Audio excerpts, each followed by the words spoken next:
E dunque premiazione 200 farfalla assoluti maschi, terzo e medaglia di bronzo per il Milano Nuoto Giovanni Barison.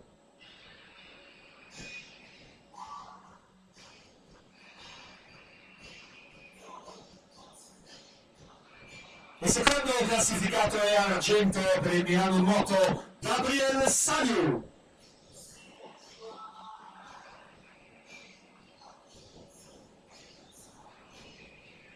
E sul gradino più alto del podio, lui la vittoria 2-0-3 e 29 per il team Veneto, Davide Casarin.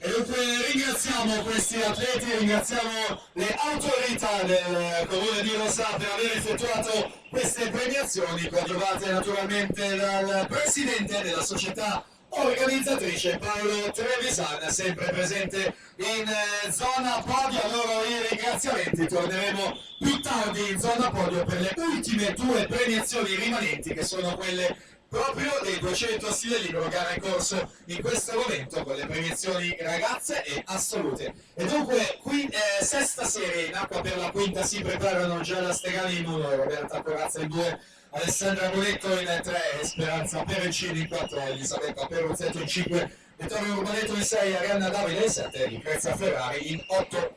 Siamo già all'arrivo della sesta serie, Anna Tosini 2:12:69.